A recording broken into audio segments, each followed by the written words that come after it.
If you're looking to buy or sell a home in New Jersey, contact our Coldwell Banker office in Wayne at 973-694-8000 or call Tim direct at 973-865-0249. You can also visit his website at www.homesinwaynenj.com. Tim's promise to you and your family is to provide you with exceptional real estate service while always working to exceed your expectations. And remember, at Coldwell Banker, we never stop moving. Are you an expert in your field? Do you want your voice to be heard? Maybe you have a great idea for a show but don't know how to do it. Well, we can make it happen. Email the New Jersey Podcast Guys at njpodcastguys@gmail.com. Are you purchasing or refinancing a home? Do you need a free same-day pre-approval? Then call Dean Scaduto from Coldwell Banker Home Loans at 201-322-3456. That's 201-322-3456. The New Jersey Real Estate Show is brought to you by the law offices of Joseph C. Petriello, located in Wayne, New Jersey. To contact them, call 973-890-7262. That's 973-890-7262. Welcome to the New Jersey Real Estate Show. Now, here are your hosts, Tim Waller and Matt Joseph. Hello, everyone. Today is December 19th, 2016, and it's a special day, and I'll let Matt tell you why. It is my dad's 39th birthday again. Happy birthday. Yes. Happy birthday. For the last 30 years, he's been 39. I like that. Yes, good for Okay. him. Well, again, Happy birthday, Dad. happy birthday. Pete? I got You don't have a birthday? Speechless? Okay. All right. Whatever.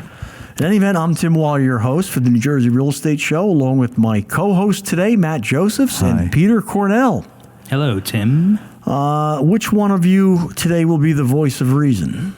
Let's give that to Pete today. No, Matt, you'll always be the voice of Well, reason. I know. That's why I'm just giving you... Listen, you're the voice of reason. Let you I'm just play the one house. who makes all of this possible. Oh, that's right. Oh, that's You're right. God. We got to give a big thank. I am the creator. We got to give a big Yeah. special thanks to Peter Cornell, Right. the engineer, who makes this all No, possible. that's true. We do. Right. There would Yeah. be no voice of reason. There would be none. Wow, we had a If it was not for birthday me. and a voice of reason, and Peter is God, and I am Jesus, who makes it all make sense. Right, and your birthday's in a week. all right. Now we'll continue where we left off last week with our discussion on information every for sale by owner should know. Folks, you can also receive a copy of this PowerPoint presentation by simply emailing us a request to thenjres@gmail.com. So, Tim, let me ask you a question. Yes, sir. You're a realtor, Yes. 32 years. Yes. You're selling your house. Do you do Yes. it by owner? No, So not even a realtor would do it by owner. absolutely not. Now, why? Because I would want to utilize the power of the multiple listing service Gotcha. and the full exposure. But don't you have that exposure as a realtor? Not if I don't put it in the multiple listing service. Absolutely not. Which you have access through your association. I have access with your- through, your right, but business, I want yeah. as many people working for me to sell my home as I Right. possibly can. Right. Okay, but in any event, last week we discussed, are you really saving money by selling your own home? And the consensus was, no, you're not. Not at all. We covered the 10 questions that every for sale by owner should know. And then we left off with, how do you know your buyer is qualified for a mortgage? Because most sellers don't. They'll just take, the buyer comes in and says, oh, yeah, I'm pre-approved. Seller says, okay. They go into contract, go for the mortgage. A month later, sorry, Mr. and Mrs. Seller, I couldn't get the mortgage. Deal falls through, they're back to square one. That sounds annoying. Yes. And the other thing is, does the seller know if the buyer has to sell a home in order to buy that home? Because then you're dealing with a contingency. And that can get a little dicey. So these are questions that, as professional realtors, we ask. It just comes naturally. To a for sale by owner, maybe doing this once or twice in their lifetime, very, very difficult. Right. You can't afford to mess up. Because if you do, it can cost you thousands and thousands of dollars. So, what I want to talk about now is who's going to be present when showing your home to potential buyers / strangers. The advantages that a professional real estate company has are they meet the buyer at their office. They have a point of reference for the buyer.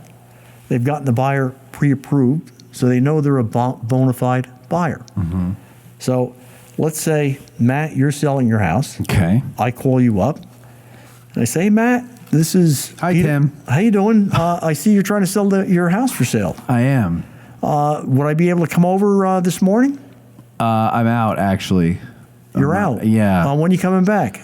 Thursday. Thursday. I'm visiting my family in Pennsylvania. Okay, let's stop right there. Okay. Now, suppose I was a thief. He just told me he's not going to be home till Thursday. Wow, Snap. that was tricky. Oh, He got you. He did. So now, And if you're not a thief, you've missed out. wow, on an hold on a second. It's only Monday. He's not coming back till Thursday. That gives me 3 full days to really go through that house. Right. And I can then eat the furniture. I can make myself dinner. I can use mama's bed, papa's bed, or baby's bed, whichever fits the best. There you go. Not today. You're gonna eat the furniture? But this is what the reason I did that is because that's what a typical seller will do. So what I advise the seller to do is say, when that happens, you simply say, look, I'm on the other line. Can I note your name and number? As soon as I'm done with this call, I'll give you a call back. Good. Okay. Now you have a point of reference in which to call this individual back. You never tell them, no, you're not going to be home or you're going to be out of town. That is a no-no. Wow. See, that was good. I was gonna say, yeah, come on over, but then I'm like, you know what? No. So I what think you Tim wants me to simply this. do is say, I'd love to be able to accommodate you at 10 o'clock, but I have other showings during that time. As a matter of fact, I got showings throughout the day, and the next available time won't probably be till Wednesday morning. Okay. You follow me? So Yeah, you've got to yeah, take yeah. control over that situation. Now, the other thing is, you should be making a list of every inquiry you get on your home. Okay. So in other words, Peter calls you, you should log in his name, number, email address. Now you have that because you need a point of reference. The reason you do that, Peter comes to look at your house, you don't hear from him again. While you're there, he's saying, oh, I love your house, Matt. Yeah, we're interested. 3 days go by, you don't hear from Peter. Well, Give him a as call. a good realtor, you want to call him up and ask Follow him up. for feedback. Yeah. Peter says, well, my wife didn't like this, she didn't like that. Blah, blah, blah. Maybe that wasn't the real reason. Maybe it was price. Time to get a new wife. So now you have a list of 10 or 15 buyers that came to look at your house. So you decide you're getting frustrated, I'm going to drop my price $25,000. Well, if you didn't keep that list, you'd never be able to notify those 15 people that came to look at your house. So those are all important things. Isn't it also at a disadvantage when the owner is in the house when it's being shown by a realtor? They don't tell the owners to leave. That's correct. And you're exactly right, and a good point, because a buyer usually wants that space to come in. They don't want the seller hovering over them, Right. showing them every nuance and every nook and cranny. And sellers, a lot of times, overkill the sale. Right. They actually will blow the sale. Or maybe even make excuses, Oh, well, we fixed that, or something like, just saying too much. And again, remember, the only reason the buyer is coming directly to you is for one thing, and that's to save the same fee you're trying to save. Right. Plus, it's as the buyer to be in there when the owner's there. It's what if I want to make faces at how ugly their carpet is, or No, that's what I mean. You know what I mean? You can't be yourself. Yeah, I can't be You myself. can't be right. objective. So Yeah. and then when you're going to call Peter for feedback, he's really going to be reluctant to give you the true feedback because he doesn't want to hurt your feelings. Right. Yeah. So they're not going to be honest with you. Your house is a When it dump. comes to a realtor, we tell them, look, we need complete transparency because we don't own these homes, so you're not going to insult us. Right. Right. But we need to know the truth so we can know what you like and what you don't like. But here's the important thing. Matt, Peter, you're both for sale by owners. You work. I call up, I make an appointment, you're at work, but your wife's home. Bad idea. You're leaving the task to your wife, showing your home to strangers, and you're not around. Yeah, I wouldn't like that. No. Because what if always he's really want- good looking? That could be the case, but Right. I was thinking something a little more Oh, like danger? danger. Hypothetically. Yes. Oh, yeah. Yeah, I Okay. mean, hypothetically. Matt, you got one thing on your mind. All right. So, and that's why you want two people present. Just for safety reasons. Right. Especially if the mother's just home with the children. You don't know who's coming to your house. And what about pets? Got a dog. Pets? I got a dog. Okay. Are you the owner of the dog that says, "Oh, don't worry, he's friendly, doesn't bite," and then you stick your hand out and you lost a finger? Well, I mean, no, my dog doesn't bite, but my question is like, whether you have a realtor or not, do you tell them hide the pets or put the dog in a kennel? No. As a realtor, if I went into a home that they were pet owners, and if there was a foul smell, I would be negligent as their agent if I didn't tell them that. Mm-hmm. You can't, because but I just mean when you're showing it to someone, forget about odors and stuff, but just the presence of a dog. You don't want the pet jumping on the potential buyer. So just tell them, lock them in the laundry room or something like that. Yep. Get them out of, or keep them on a leash, because especially if parents have children and the children's frightened of the dog, even though the dog's perfectly harmless. Mm-hmm. That doesn't bode well for keep the children on a leash. Yeah. There you go. Okay. So it's always important. You got to make sure you verify the buyer's contact information. And when it comes to showing your home, never tell the buyer you're not going to be home, or you're going to be out of town. Mm-hmm. You don't know who you have on the other end of the line. And again, you look on the internet. You have everybody. You don't know who's looking at what on the internet. Right. You just don't know. Yeah. So. Right, but as a realtor, you'd never meet a buyer at the house. Like you'd meet with them first somewhere at an office. That's correct. Yeah. Yep. Yeah, because again, you have to take the responsibility that, number one, when you're bringing a buyer to someone's home, that buyer is a bona fide buyer. They're ready, willing, and able to buy. They've been pre-approved for a loan. Otherwise, you're wasting the seller's time and you're wasting your own time. Right. Okay. So any true professional lives by that code. Mm-hmm. They're just not going to put anybody in their car and say, "Oh yeah, let's go here for the sake of going there." Mm-hmm. Mm-hmm. I'm not saying that it's not done, right? But the true professional's not going to do that. And then we're going to jump into the critical elements of a sale, the asking price.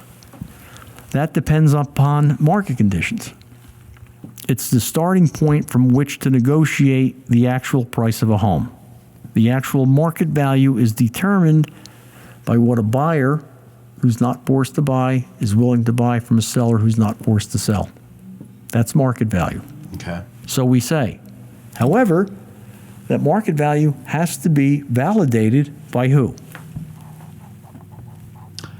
The market value has to be validated by an appraiser? Excellent. I'll tell you, I should go back to school. I'm learning stuff He's come a long way. He has. He's come a long way. Soon who's going to be the voice of knowledge? That's right. The breath of knowledge. Okay. So Peter is the buyer. He contracts to buy your house, right? He's going for a mortgage. Right. His mortgage company sends the appraiser. Mm-hmm. Now, you weren't forced to sell. He wasn't forced to buy. According to this definition, you guys established market value. But now that market value has to be validated by his partner, which is his lender. Okay. So the lender sends the appraiser out. The appraiser says, "Oops, I know you're in contract for $500, but we only feel it's worth $480." Mm-hmm. Now you have a problem. Yeah. Mm-hmm. How do you correct that problem? Reduce the price. As the buyer, that's what you're going to want. Right. But as the seller, I'm going to do the same thing I did when my doctor told me to stop drinking. Find another doctor. No. No. I guess I could come down on it. It was his appraiser, right? Correct. So It's his partner. His partner is validating the price that you two guys both agreed upon. Right. If I was an Uber mensch, I'd come down and meet him. But I've already spent a lot of money trying to sell this on my own. I really can't afford to. I need to get everything I'm asking. Okay. So I'm Get going to your own have appraiser. But then it's my appraiser against your appraiser, because right? it has to come from gotta your come from lender. you, 'cause you're coming from- Right. It's got to come from Murray. All right, so let's Murray lender. Here's another way you can get it worked out. Okay, let's say Yeah. But wait. Let me finish this, because I think Okay. so. Then what I'm probably going to do is just back out of it, because I can't come down to meet him. I can't get my own appraiser. okay, but now if I was your realtor Yeah. and I was guiding you accordingly, I'd say, Matt, okay, if we don't accept this deal, who's to say that the next appraiser that comes in doesn't appraise it lower or doesn't appraise it higher? Are you Okay. willing to take that chance? Okay. All right. Because I've showed you that these are the comparable sales. So it was a stretch getting it appraised at 500 to begin with. All right. So So you don't have that guidance. You got to remember, when Right, you're on right. your own, you don't have that guidance. no, right. So I mean, everything here is pointing to go to a realtor. Correct. But I mean, so what are you saying that the for sale by owner Matt should do, who doesn't have the guidance of a realtor? I told them it from the onset to do what? Get a professional appraiser Okay. to come in and appraise the house. And that would be my ask. And you would tell the appraiser, I want to sell my house, and whoever buys it, I don't want their buyer to have a problem with the appraisal. Okay.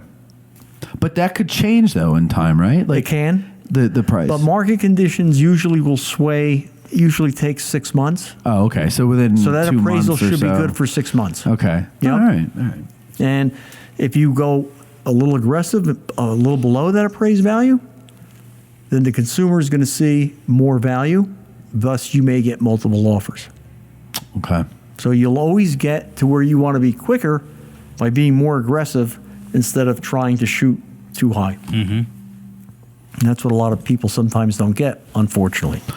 So my philosophy of shooting higher than you know it's worth, just to get them to whittle you down to what it's worth, because they're going to try to whittle you down anyway, is not recommended. No. What people do, and people have been very successful, is saying, look, if you took a $100 bill out of your pocket and you told Peter, hey, Peter, go to Willowbrook, bring me back $95 for that $100 bill. Right. He's going to come back relatively quickly.